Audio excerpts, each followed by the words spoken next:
asalaamu calaykum asxaabay kusoo dhawaada falanqaynta aflaanta ee Somali Hot Show. maanta waxaan idin wadaa filin xiisa badan action 2017 la sameeyey oo la magac baxay shirqoolkii Mareykanka. daawasho wacan magaalada Addis ee dalka Spain. Mitch Rapp ayaa muuqaal duubaya xeebta isagoo iyo saaxiibtiis Katrina wuxuu la soo baxay faraantigii meherka ee hooyadiis si uu gacalisadiisa uga codsado guur, wayna ka aqbashay. Mitch ayaa biyaha ka soo baxay si uu cabitaan u soo qaato. dadkii xeebta joogay ayaa u sacabtumay iyagoo ugu hambaliyeen farantigiliskiisa. in yar kadib koox xag jir ah ayaa soo weeraray xeebta oo bilaabay in ay xabadeeyaan dadkii xeebta joogay. wuxuu u orday dhanka Katrin. nasiib darro waxaa toogtay hogaamiyihii burcadda Al-Mansuur ka hor inta uusan Mitch gaadhin, isagana waa la dhaawacay. 18 bilood kadib Mitch wuxuu ku nool yahay keligii guri dabaq ah. wuxuu qaataa cashiro buljim ah. ugu dambeyntii waxaa laga ceriyey goobtii buljinta maadaama uu xanaaqiisu batay. Mitch wuxuu qadka kula sheekaystaa Mansuur isagoo doonayo inuu ku biiro xag jirka si uu uga arguto dilkii gacalisadiisa. Mitch waxay weydiiyeen su'aalo ku saabsan mabaadi'da xag jirka. dhaqdhaqaaqooda waxaa dusha kala socoto agaasimaha ku-xigeenka CIA-da Iron Kennedy. Mitch waxaa lagu martiqaaday inuu la kulmo Mansuur. markii uu goobtii tagay indhaha ayaa laga xiray, waxayna geeyeen xaruntooda iyagoo kursi ku dul xiray. intii uu Mansuur uga faalloonayay dilalka u geysta waxaa soo weeraray CIA-da iyagoo madaxa ka toogtay Mansuur. Mitch oo ciil xun u qabay ayaa mindi qaaday kadibna ku celceliyey Mansuur. Kennedy oo hore ula socotay qisada nolosha Mitch ayaa u sheegtay inay og tahay dhimashadii Katrin iyo sidoo kale inay og tahay waalidiintiisa inay ku dhinteen 14 sano isagoo jira shil baabuur.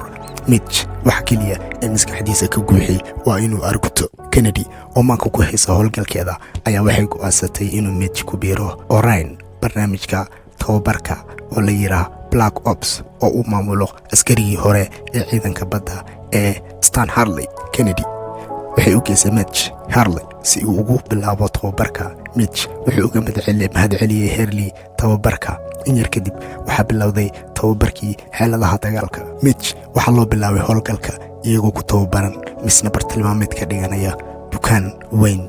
laakiin Mitch ayaa si ka baxsan sharciga tababarka si isdaba joog ah u toogtay bartilmaameedyada. mar kale waxay bartilmaameed ka dhigteen sawirrada xubno macmal ah. markii uu Mitch xabadeeyey bartilmaameed khaldan ee Mansuur waxaa qabsaday maanso loogu talagalay in ay qabato ciddii toogata bartilmaameed khaldan. marka xiga waxaynu aragnaa dalka Poland koox kala iibsan hubka noociisa plutoniumka oo laga xaday xarunta nukliyeerka Ruushka. ninkii iibsan waxaa la yiraahdaa Ghost.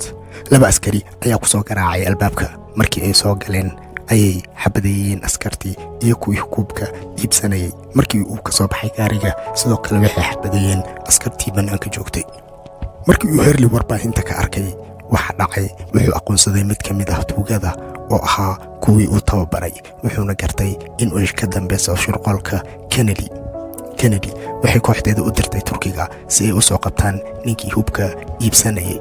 waxay la kulmeen howlwadeenkooda Anika Ogden oo ugu sugan dalkaas. Anika waxay matali xaaska Mitch si ay gacanta ugu soo dhigaan ninkii hubka iibsanayay ee la yiraahdo Sharif.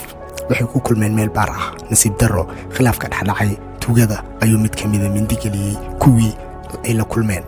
Mitch wuxuu dabagalay Sharif. markii uu ogaaday hoteelka uu degan yahay ayuu soo weeraray. markii uu gacanta ku dhigay Sharif wuxuu si khiyaali ah ugu la muuqday Mansuur wuuna dilay isagoo qaatay laptopkiisii. Harley wuxuu u sheegay Mitch in uu amarkiisa jabiyey. Mitchna wuxuu u sheegay in uu sameeyey wixii loo baahnaa. Harley wuxuu tusay muuqaalkii dilkii Katrina si uu uga xanaajiyo. markii uu ku soo boodayna wuu cinjiyey wuxuuna u sheegay in uu kala saaro shaqada iyo arrimihiisa gaarka ah. kooxdu waxay aaday magaalada Rome si ay u dabagalaan physician sameeyo hubka plutoniumka. Mitch iyo Anika waxay joogaan meel hotel ah iyadoo ka daaweyn dhaawac ku yaalay. waxay u sheegtay in ay qaban doonaan Ghost. Mitch wuxuu gartay in ay tahay Anika laba waji leh maadaama uusan hore ugu sheegin magaca Ghost. xamaamka ayuu ka dabagalay, way istagaaleen, biyaha ayuu ku muquriyey wayna isdhibtay. markii aniga baaritaan lagu sameeyey waxay sheegtay in ay u shaqayso sirdoonka iiraan balse waxay herli u sheegtay in aysan tuugada la shaqayn balse keliya ay dooni in ay ka hortagto in dalkeeda lagu waxyeeleeyo hubka. herli wuxuu la kulmay aniga adeerkeed si uu wax uga ogaado arrimaha hubka platoniyamka. in yar kadib waxaa soo weeraray Ghost oo dilay aniga adeerkeed isagoo afduubtay Harley. Ghost ayaa aad u jirdilay Harley isagoo cidiyaha ka siibay si uu sirta kooxdiisa u ogaada. Harley wuu ku adkaystay inuusan waxba sheegin, wuxuuna u sheegay Ghost inuu magaciisa dhabta yahay Ronnie oo sirtiisa oo dhan la og yahay. Ghost oo xanaaqay ayaa maanso biyaha ugu riday kooxdii ka iibsan lahayd Ghost hubka, halka Harley u sheegay kuwii yimid in uu Ghost shirqool u dhigay. Ghost wuxuu laayay kooxdii hubka ka iibsan lahayd maadaama ay ku soo jeesadeen.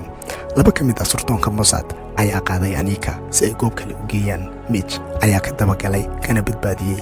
Mitch iyo Anika waxay aadeen godkii uu ku sugnaa Ghost ayaa baskoolad madaxa uga qabtay Anika si uusan u baxsanin awgeed. Anika ayaa bastooladii isku dhufatay kuna dhimatay. Ghost oo wato hubkii khatarta ahaa ayaa doon qaatay oo badda galay. Harley wuxuu ku wargeliyey kooxdiisa inuu Ghost wato hubkii oo badda la galay.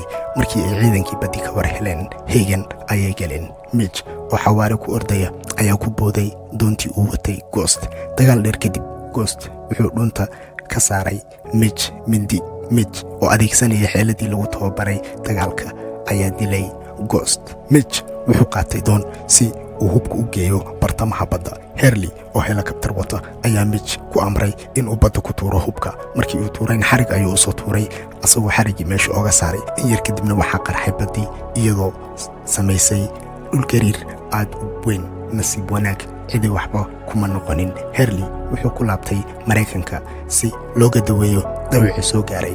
isagii Kennedy oo jooga dhakhtarka ayuu warbaahinta ka arkay generaal la yidhaa Rostami oo sheegay in uu doorashada ka qayb geli doono misna uu weerari doono dalka Maraykanka. markii uu Rostami galay wiishka waxaynu aragnaa Mitch oo dhabarkiisa taagan misna loola cadeynayo. filinkiina halka ayuu ku dhammaaday. fadlan like-yaaga waa inuu dhiirigelin, subscribe-daadana waxay nagu dhiirigelin in aan muuqaalo sidan oo kale u wanaagsan aan soo dhigno. si aad ula socoto muuqaalada xiga fadlan na subscribe gare. wassalaamu calaykum.